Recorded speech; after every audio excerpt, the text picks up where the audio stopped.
नमस्कार। आज हमारे इस बेहद खास पॉडकास्ट में आपका बहुत स्वागत है। हमारे साथ मौजूद हैं इंडियन नेवी से रिटायर्ड संदीप गुप्ता जी। सब मरीनर हैं और सेना में अपनी सेवा दे चुके हैं और इसके बाद अब दून डिफेंस एकेडमी बच्चों को सशस्त्र बलों में कैसे जाना है उसकी नॉलेज दे रहे हैं। उसकी बहुत पुराने और बहुत जाने माने नाम है दून डिफेंस एकेडमी का। संदीप जी, बहुत स्वागत है आपका आज हमारे इस पॉडकास्ट में। आपका बहुत बहुत धन्यवाद। थैंक यू वेरी मच जो आपने मुझे बुलाया और मैं कुछ बच्चों को अगर मार्गदर्शन कर सकूं। बिल्कुल, हम आपसे ये पूछेंगे, पूरे इस पॉडकास्ट में पूछेंगे, लेकिन एक इंडियन नेवी में होना और फिर एकदम से वीआरएस ले लेना और फिर बच्चों के लिए कोचिंग खोल देना, ये इरादा कैसे बना? 15 साल का हमारा मिनिमम टर्नओवर होता है नेवी में। एक पेंशनेबल जॉब के लिए 15 साल हमको मिनिमम करनी है। उसके बाद आपकी चॉइस है वेदर यू कैन कंटिन्यू, आप आगे बढ़ कर सकते हैं और आप वीआरएस लेके किसी और अन्य क्षेत्र में जा सकते हैं। ये गवर्नमेंट के द्वारा अपॉर्चुनिटी होती थी। तो मैं 2000 में मेरी शादी हुई और तब हम सोच रहे थे कि अभी क्या आगे कंटिन्यू करना। और क्योंकि मैं, जैसे कि आपने भी बताया, मैं सबमरीन में था और सबमरीनर की लाइफ या आप कह सकते हैं जॉब पूरे वर्ल्ड में टफेस्ट है इंडियन आर्म फोर्सेस में। चाहे क्या वो होता है ऐसा वहां पर? पूरे आप लोग बताते हैं कि 6-6 महीने तक पानी में ही जिंदगी बीत रही है। हाँ, आपने समुद्र को देखा होगा कई बार, है ना, उसके ऊपर तैरते हुए जहाजों को देखा होगा। तो आपको लगता है हाँ दिख रहा है, सब कुछ सेफ है। हम तो अंदर थे 250-300 मीटर अंदर थे हम, है ना। तो अब आप लगा सकते हैं कि अगर अंदर रहना है तो उसके हिसाब से सेफ्टी, सिक्योरिटी, बहुत सारी चीज़, इक्विपमेंट कैसे रहे होंगे। तो वो बहुत टफ लाइफ होती है। वो हर एक के बस की बात नहीं है कि हर एक कोई कर सके और उसके लिए बहुत बड़ा कड़ा इम्तहान होता है सिलेक्शन के लिए। तो फिर मैंने अपनी वाइफ से डिस्कस किया कि क्या हम कंटिन्यू नेवी आगे सर्विस रखें या कुछ और ऐसा किया जाए कि जिसमें समाज के लिए भी हम कुछ कर सकें। बच्चों को जो पहली बात मैंने आपसे कही थी कि इन्फॉर्मेशन जो जैसी मेरे पास नहीं थी, हम बच्चों को तक पहुंचा सके, वो कमी ना हो उनको। तो मेरी वाइफ आरएमसी में पढ़ाती थी, राष्ट्रीय इंडियन मिलिट्री कॉलेज में। तो हमने कहा कि तो आपके यहाँ पूरा माहौल ही हो गया सशस्त्र सेना बलों वाला। मैं, हाँ, मतलब अपने खानदान से तो मैं पहले ही था। अच्छा। गुप्ता लोग, अब बनिया लोग जनरली फौज में कम ही जाते तो जाने लगे, उस टाइम पे बहुत कम थे और मेरे खानदान में तो आज भी मैं पहले ही हूँ। बट मेरी वाइफ राष्ट्रीय इंडियन मिलिट्री कॉलेज में पढ़ाती थी और वो डिफेंस के लिए है। तो जब हमारी शादी हुई और निर्णय लेने का टाइम आ गया कि अब करना क्या है, 2005 में रिटायरमेंट लेना है हमको, तो 2003 में हमने सोचना शुरू कर दिया था कि एजुकेशन में जाएं, क्योंकि उनका टीचिंग का बैकग्राउंड था। दून को चुनने का कोई खास पीछे वजह इसकी? दून, आपको मालूम है कि पूरे हिंदुस्तान में देहरादून का नाम एजुकेशन में, है ना, फेमस है। बहुत बड़े बड़े एजुकेशन संस्थान यहाँ पे हैं, दून स्कूल जैसे है यहाँ पे, है ना। तो बाहर के बच्चों को कैसे आकर्षित कर सकें जो अन्य राज्यों से आए हैं। उस टाइम पे तो खैर ये यूपी था, 2005 में, तो 2000 में ये उत्तराखंड बन गया था, बिल्कुल, है ना। तो ये सोच के कि और रिलेट कर सके कि एजुकेशन से कुछ हो, है ना। तो ये सोच के हमने, और इजी रहे, दून डिफेंस एकेडमी DDA तुरंत जबान पे चढ़ता है ऐसे करके। अच्छा, एक चीज़ हमें बताइए, हमारे जो दर्शक हैं और ख़ास तौर पे इनमें बहुत सारे युवा भी होंगे जो ये जानने समझने की कोशिश कर रहे होंगे कि 12th के बाद हमें कुछ करना है और सेना में जाना चाहते हैं। आजकल तो सेना का बहुत बदलाव आ गया है, उस पर भी आपसे चर्चा करेंगे। तो वो कैसे आ सकते हैं और दून डिफेंस एकेडमी आपकी किस तरीके से मदद कर सकती है? क्या उनको फॉलो करना है, किस तरीके का रूटीन फॉलो करना है, कैसे कोचिंग लेनी है, ये थोड़ा सा ब्रीफ में हमें बताइए आप। अभी जस्ट 12th के रिजल्ट आए हैं, ठीक है ना। 12वीं का जो टाइम होता है, जब 12वीं करके बच्चा निकलता है, असमंजस में होता है, दो राह पे खड़ा रहता है। बहुत सारी इन्फॉर्मेशन उसको अलग अलग जगह से मिलती है। सोशल मीडिया का जमाना है, कहाँ जाएं, है ना। सोशल मीडिया का जमाना है, कोई यूट्यूब पे कुछ बता रहा है, फेसबुक पे कुछ बता रहा है, पेरेंट कुछ बोल रहे हैं, रिलेटिव कुछ बोल रहे हैं, दोस्त कुछ बोल रहे हैं। तो आज ये सोचता है हाँ ठीक है, कल वो सोचता है ये ठीक है, परसों वो सोचता है वो ठीक है। तो मैं यूथ से ये कहना चाहता हूँ, आपको अपनी पारिवारिक स्थिति, जिसमें फाइनेंशियल भी बहुत बड़ा मैटर इंक्लूड है, वो देखनी चाहिए। आपकी कैपेबिलिटी और इंटरेस्ट वो देखना चाहिए। आपको अगर दो चीज़ों में इंटरेस्ट है, एक अच्छी जॉब जिसमें रेस्पेक्ट हो, थोड़ा सा हटके हो वो, और साथ साथ एक अच्छा फाइनेंशियली सपोर्ट जो जॉब आपको दे सके, दो चीज़ें आपको देखनी चाहिए। अगर वो दो चीज़ें आपको दिख रही हैं तो इंडियन आर्म फोर्सेस आज की डेट में सबसे बेस्ट ऑप्शन है, राइट। तो वो फैसला आपको लेना है, ये दोनों चीज़ें आपके अंदर है कि नहीं। और तीसरी ये चीज़ कि जो ट्रेनिंग रहेगी, देखिए कंपटीशन तो हर एक जगह देना पड़ेगा, चाहे वो IIT हो, नीट हो, कुछ भी हो, वो एक अलग बात होगी, वो तो प्रिपरेशन पे है। बट जो सिलेक्शन के बाद जो ट्रेनिंग रहेगी, जो वहाँ पे आपको करना पड़ेगा, सुबह 5 बजे से रात को 10-11 बजे तक पूरा जो रूटीन रहेगा, आप वो फॉलो कर पाएंगे नहीं कर पाएंगे, आपके अंदर वो जज्बा है कि नहीं है ना। पता चल रहा आपको 8 बजे 9 बजे सो के उठने की आदत है, तो और कई बार आपने देखा होगा कि हम लोग प्लान बनाते हैं कि यार चलो अगले वीक से हम एक 7 बजे से 5 बजे उठना शुरू कर देंगे और दौड़ना शुरू करेंगे और जिम जाना शुरू करेंगे। अच्छा, और फिर वो हफ्ता आता है, प्लान ही रहते हैं। तो जिसके अंदर फिर अगले है हफ्ते के लिए प्लान बन जाता है। लेकिन इसके अंदर है वो करता है। तो ऐसा 2-4 चीजें अपने अंदर ही टटोलनी पड़ेंगी, किसी से पूछना नहीं है। ये मिरर के सामने खड़े होके खुद से पूछना पड़ेगा, भाई आप कर सकता है या नहीं कर सकता। कर सकता है तो बिना किसी संचोक के, अपना किसी डाउट के ज्वाइन कर सकता है वो। मतलब ये इनर सोल की बात है कि आप तय करिए कि आपको कहाँ जाना है। जी जी। कुछ ऐसी रिक्वायरमेंट भी होती है बच्चों के लिए कि भाई वही बच्चा जा सकता है, जैसे मार्क्स की बात हो या फिर कोई फिजिकल पैरामीटर हो। देखिए वो तो एक टेक्निकल क्वेश्चन है, वो तो ऑफ कोर्स कुछ एलिजिबिलिटी क्राइटेरिया है इंडियन आर्म फोर्सेस ज्वाइनिंग करने के लिए। जैसे कि अगर मैं बात करूँ NDA के थ्रू, तो आपके पास 12th पास हो आप, राइट। उसमें आपका पहले रिटन टेस्ट होगा, UPSC जो कंडक्ट करता है, फिर SSB इंटरव्यू होगा, फिर मेडिकल होगा। अच्छा, बहुत सारे बच्चे कन्फ्यूज़न भी रहती है उनको कि मैं किस फोर्स में जाऊं, या फिर जैसे आपने NDA और CDS की बात की, तो बच्चों को कैसे प्लान करना चाहिए, ये कुछ बता पाएँ आप कि NDA है, CDS है, जाना तो एक ही तरफ है, राहें अलग अलग हैं, NDA CDS या फिर वो डायरेक्ट भर्तियों में जा रहे हैं। आजकल तो चूंकि अग्निवीर आ गई है, तो ये थोड़ा बच्चों को कन्फ्यूज़न ना हो, वो सिलेक्शन कर पाएँ ढंग से। कुछ इसके लिए टिप्स आपकी तरफ से? इसमें सिंपल है, 12th पास की, क्योंकि NDA 12th के बेस पे है। CDS के लिए एलिजिबल ही नहीं है वो, राइट। CDS के लिए एलिजिबल है ग्रेजुएशन वाला, तो दोनों अलग अलग है एकदम।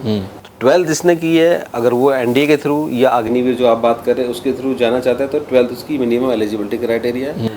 और अगर कोई किसी कारणवश बाद में उसको ख्याल आता है कि अब कुछ नहीं हो रहा है, या अब मेरा मन कर रहा है, या कहीं NDA CDS NDA में नहीं हुआ, तो ग्रेजुएशन के बाद CDS के लिए ट्राई कर सकता है। कंप्लीट डिटेल के लिए, क्योंकि ये बहुत बड़ा लंबा विषय है, एलिजिबिलिटी क्राइटेरिया के लिए मैंने जैसे कि बताया, आप UPSC की वेबसाइट में आप लॉगिन कर सकते हैं, या हमारी वेबसाइट www.doondefenseacademy.com में लॉगिन करें। सब कुछ एलिजिबिलिटी क्राइटेरिया आपको इसमें मिल जाएगा। अच्छा, वो डिफेंस एकेडमी वालों को हम लोग कई बार देखते हैं कि वो बड़े सख्त होते हैं, आप भी हैं वैसे सख्त, डंडे मारते हैं? हाँ, पहले तो मैं 2005 में जब रिटायर हो गया आया था, तो वो ज़माना कुछ और था। मेरी जब कभी अगर आप ऑफिस आए, मेरी टेबल पे आज भी वो डंडा रखा हुआ है। अच्छा। उसके 2 पीस हो गए थे उस टाइम पे, उसको मैंने बांध के रखा हुआ है, तो काफी यूज किया।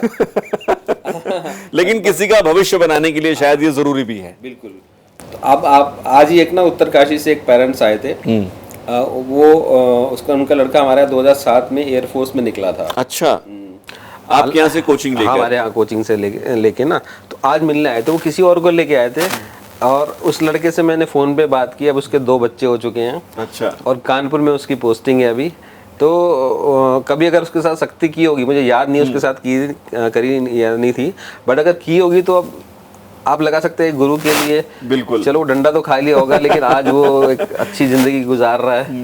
तो अब नहीं, अब थोड़ा सा माहौल चेंज हो गया। अब हाँ, दूसरे तरीके हैं। हाँ। फौजी के पास, क्योंकि वो सेवा ही ऐसी करनी है आपको, क्योंकि उसके पैरामीटर्स ऐसे हैं, वो आपको थोड़ी बहुत सख्ती तो दिखानी पड़ेगी। बिल्कुल। अच्छा, एक चीज हम लोग बार बार मैं जिक्र कर रहा हूँ अग्निवीर का।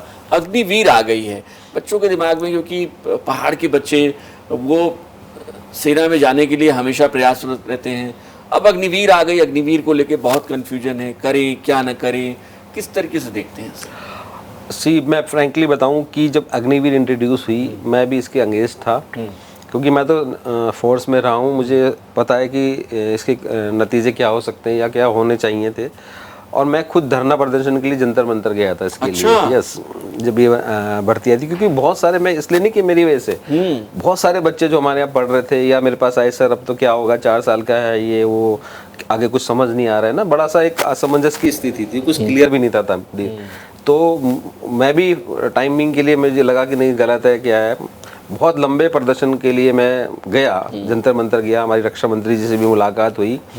बट धीरे धीरे धीरे धीरे समाज में भी चीज़ें क्लियर हुई, लोग बच्चों को भी पता चला, और फिर मैंने किसी की बात पे यकीन नहीं किया। जब मेरे खुद स्टूडेंट गए, एज ए अग्निवीर ज्वाइन किए, बहुत सारे बच्चे मेरे आज अग्निवीर के थ्रू इंडियन आर्म फोर्सेज में हैं, और वो ट्रेनिंग करके वापस आए, मेरे यूट्यूब चैनल पे उनके वीडियो डले हुए हैं, जो ट्रेनिंग करके वापस आए, तब मैंने उनसे बात करी, तो उन्होंने मुझे बताया कि ऐसा नहीं कि बुराई है ये, मैं पॉलिटिकल उससे नहीं कह रहा हूँ, पॉलिटिकल में तो अलग अलग बातें हैं, बिल्कुल प्रैक्टिकल बात। हाँ, तो ये बुरा भी नहीं है और ऐसा भी नहीं कह सकते कि 100% परफेक्ट है।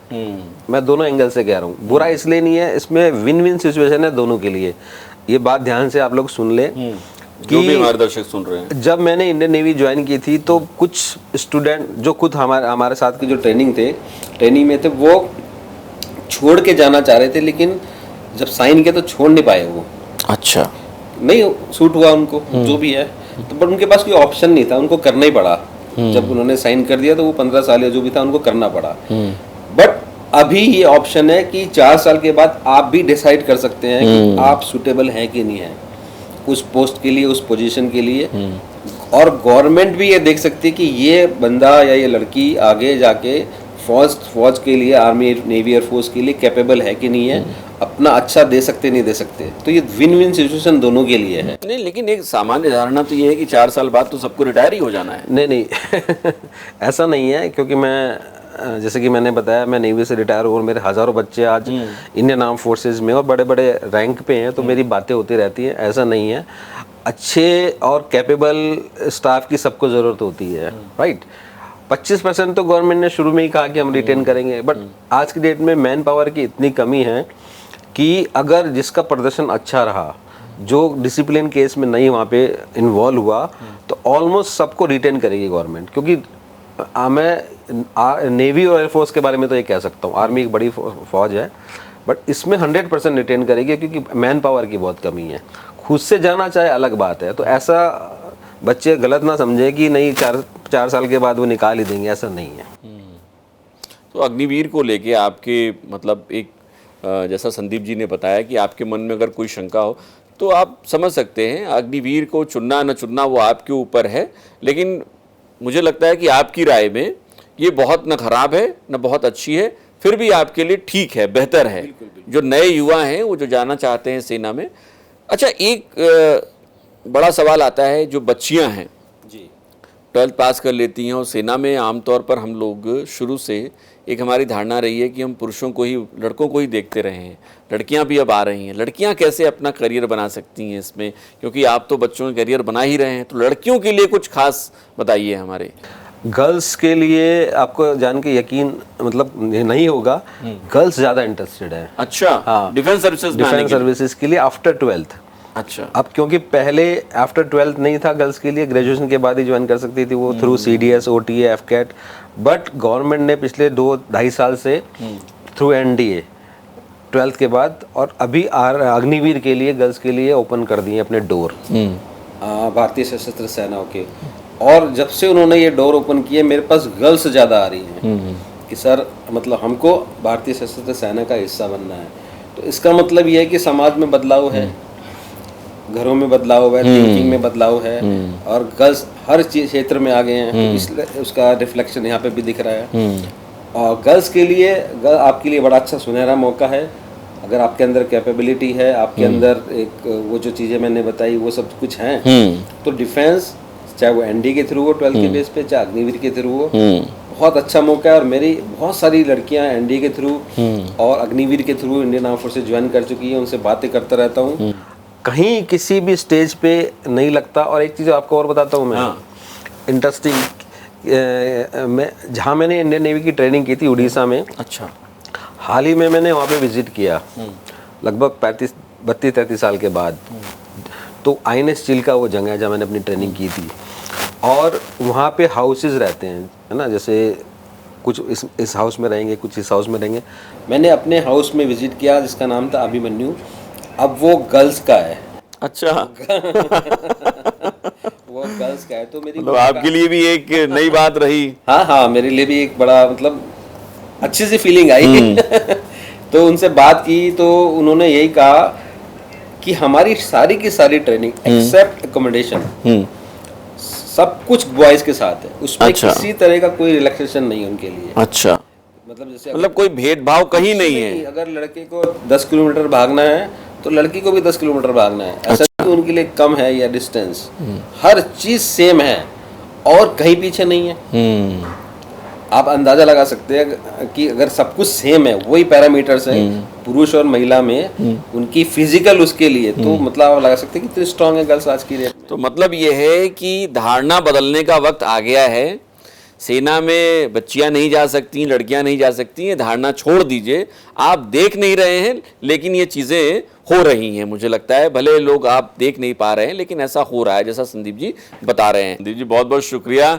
तो वाकई में जैसा संदीप जी कह रहे हैं कि जो फील आता है वर्दी को देखने के बाद, खास तौर पे जो सेना की वर्दी होती है उसको देखने के बाद, तो सैल्यूट करने का मन करता है अपने जवानों को देखकर। अगर आप भी ऐसी सेवा में आना चाहते हैं तो संदीप जी दून डिफेंस एकेडमी जो चला रहे हैं उनसे आप संपर्क कर सकते हैं। आज हमने कोशिश की कि बहुत सारे आपके कन्फ्यूजन्स होंगे सेना में जाने को लेकर, कैसे जाएं, लड़कियां जा सकती हैं नहीं जा सकती, अग्निवीर को लेकर बहुत सारे कन्फ्यूज़न थे।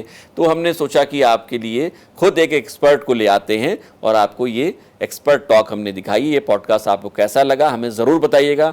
अगर आप हमें हमारे यूट्यूब चैनल पर देख रहे हैं तो चैनल को सब्सक्राइब करिएगा, बेल आइकन ज़रूर दबाइएगा। फेसबुक पर देख रहे हैं तो पेज को फॉलो करना ना भूलें। नमस्कार।